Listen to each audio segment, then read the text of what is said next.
Bonjour à tous. Aujourd'hui, on va vous parler de la transformation numérique de BMR. Donc, commençons par une petite présentation de l'entreprise. BMR, c'est un centre qui se spécialise dans la rénovation et la quincaillerie. On compte près de 300 magasins au Québec, en Ontario et dans les Maritimes, et chaque magasin est opéré par des coopératives ou des entrepreneurs indépendants. Par contre, dans le cadre de l'analyse, on va s'intéresser davantage au nouveau concept de magasin sur la quincaillerie urbaine. Bâti la Shop, ce modèle veut positionner son offre à des consommateurs urbains et locaux qui rêvent d'un point de vente unique pour tous les besoins hebdomadaires en matière de style de vie urbain. Donc, dans ce premier magasin-là qui a ouvert ses portes à Griffintown, on y retrouve toutes sortes de différents produits, comme on peut voir d'affichés à l'écran.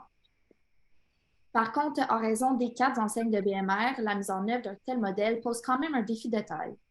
Parmi ces enseignes-là, on a BMR, soit l'enseigne classique, la Shop BMR, son enseigne urbaine, BMR Pro pour les professionnels de la construction et de la rénovation, et BMR Express pour les petits sites de quartier. Passons ensuite à la présentation du contexte. Donc, la Shop vise l'objectif de maximiser l'expérience client afin de rester concurrentiel et attrayant dans un environnement d'affaires bouleversé par la révolution numérique. Selon l'entreprise, la stratégie omnicanal va devenir la norme.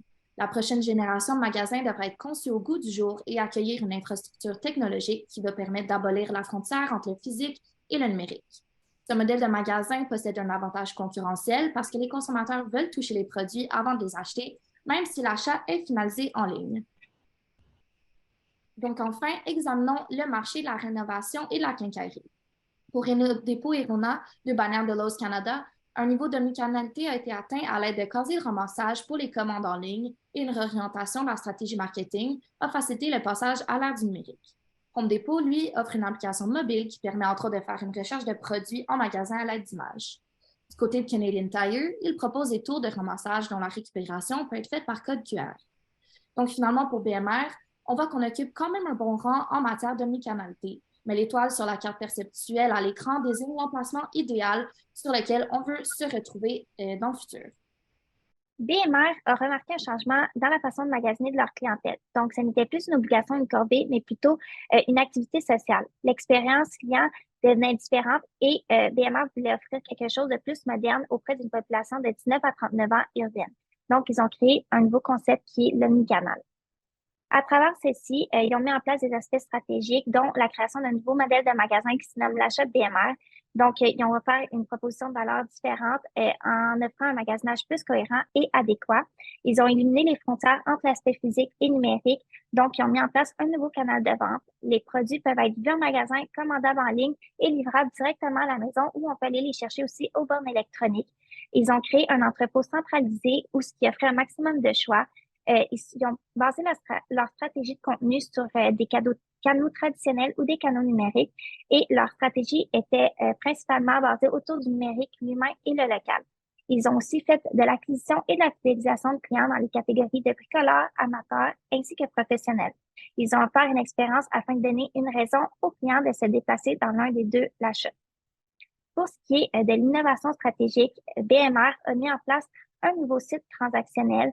Ils ont aussi créé un entrepôt centralisé en un seul clic à la fine pointe de la technologie et de la logistique.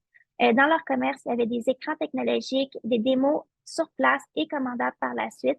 Il y avait aussi des articles commandables sur des bornes ou via les téléphones cellulaires des clients ou grâce aux employés de la shop BMR.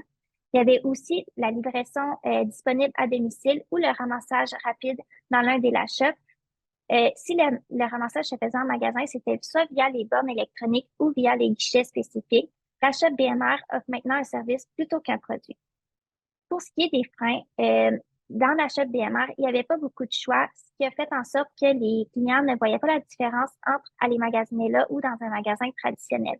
L'expérience client était donc à optimiser et c'était difficile de fidéliser un client qui ne voyait pas l'intérêt de se rendre dans le nouveau l'achat BMR plutôt que dans un BMR normal. On peut aussi avoir aperçu une réticence de la part des employés face aux transformations numériques. Pour ce qui est des conditions facilitatrices, nous pensons que le côté humain du personnel en magasin a sûrement beaucoup aidé. Il y a eu un haut engagement de la haute direction et il y a eu un consultant engagé, expert pour la transformation numérique. Au niveau de l'analyse de la transformation numérique, nous avons analysé la transformation numérique sur 3 volets, donc les sites web transactionnels, l'utilisation du big data et l'omnicanalité. Donc la proposition de valeur est que l'expérience omnicanale est là et l'élimination des barrières physiques liées au processus d'achat. Donc il est possible de faire ces achats à distance. Donc, la prochaine est toujours concernant le site web transactionnel. Donc, la mise en place de ce site web a permis d'améliorer l'expérience d'achat du client. Donc, il y a une disponibilité de plusieurs produits en ligne, donc une multitude de produits en ligne. Le choix du mode de paiement et de la méthode de ramassage est à la discrétion du client. Et le choix du lieu de livraison en fonction de la localisation aussi est présent grâce au site web. Donc, le site web propose différents lieux de ramassage de colis en fonction de la localisation du client. Donc, cela nous emmène à différents avantages qui sont en place suite au site web transactionnel. Donc, nous avons l'augmentation des ventes, la flexibilité d'achat pour le client. Donc, le client est beaucoup plus flexible dans sa manière dans son processus d'achat. Il y a une collecte de données transactionnelles du client, donc le montant dépensé, les articles fréquemment achetés, donc toutes les données en lien avec la transaction. Donc, la collecte d'informations du client, parce que pour faire des achats avec le site web transactionnel, il est nécessaire d'avoir le contact du client, donc son nom, son prénom, son numéro de téléphone, son adresse courriel. Et l'autre avantage, c'est qu'il n'y a aucune nécessité de se déplacer en magasin pour choisir ses articles. Donc la stratégie d'omnicanalité, l'objectif était clair, c'était d'offrir une meilleure expérience aux clients historiques tout en allant chercher une nouvelle part de marché chez les consommateurs qui sont digital orientés. Donc en réalité, la transition a été facilitée par le fait qu'une stratégie multicanale était déjà en place, ce qui a permis de ne pas partir de zéro. La problématique a été facilement identifiée, il s'agissait de savoir comment faire communiquer l'ensemble des canaux déjà existants entre eux.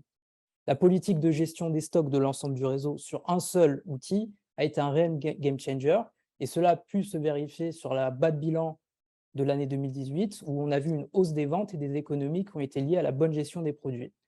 Le choix d'externaliser l'audit et la mise en place de la solution a permis une accélération rapide et efficiente de l'ensemble de la stratégie.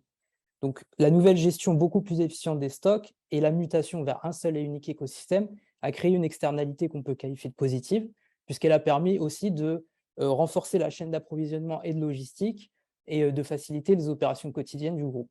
Donc, en résumé, comme on peut le voir, on pense que la transformation omnicanal est une réussite. Elle a d'ailleurs été récompensée en 2018.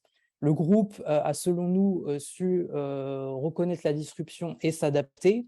On salue aussi le fait que grâce à ses dirigeants, il y a un vrai ADN qui est propice à l'évolution. En revanche, notre analyse nous pose à dire qu'il y a un axe d'amélioration qui est important entre la différence ou le trait d'union qui peut exister entre les BMR qui sont réservés aux pros et ceux qui sont réservés aux particuliers. La frontière reste quand même assez floue. Du coup, concernant la shop, qui a été lancée en 2017, on le rappelle, force est de constater que ce fut un échec puisque les 2 magasins ont fermé. On pense que l'erreur originelle à la suite de notre analyse, c'est qu'il n'y a pas eu une étude de marché suffisamment étayée qui a été faite. Il y a certes une forte demande en ville, mais les produits proposés, même s'ils ont été sélectionnés, ne correspondaient pas vraiment aux attentes. On pense qu'il y a un travail d'étude qualitative qui aurait dû être mené en amont, notamment avec des personas, etc. Et le concept Store BMR a, selon nous, ouvert trop vite son second magasin. Ils auraient dû prendre le temps de faire une analyse du premier lancement et de faire peut-être des ajustements et lancer en étant plus sûr à la fois des forces, mais aussi des opportunités de marché. Mais on souhaite quand même saluer la prise de risque du groupe, puisque les retours des clients étaient plutôt positifs si on se fie aux commentaires. Ça a été largement relayé par la presse spécialisée et il y a quand même eu un succès d'estime aux yeux des connaisseurs du secteur. Donc, au niveau des succès de la transformation numérique, on a déjà mentionné plusieurs au fil de la présentation, mais un en particulier qu'on voulait vous préciser, c'est vraiment ce que la shop BMR a permis de faire, et ça, c'est du web rooming et du showrooming. Donc, les clients ont pu venir voir les produits en magasin et vice-versa. Pour ce qui est des échecs de la transformation numérique de la shop, comme on l'a dit, on parle peut-être de 2 boutiques physiques qui ont été trop nichées pour la clientèle. Il y a eu un manque de rendement et de cohésion avec les besoins des clients dans les centres urbains. On suppose aussi qu'il y a eu une pénurie de main-d'œuvre. Donc, est-ce qu'il y a eu une faille dans le business model? Donc voilà ce qui résume notre analyse de la transformation numérique de la shop BMR. On vous remercie beaucoup pour votre écoute.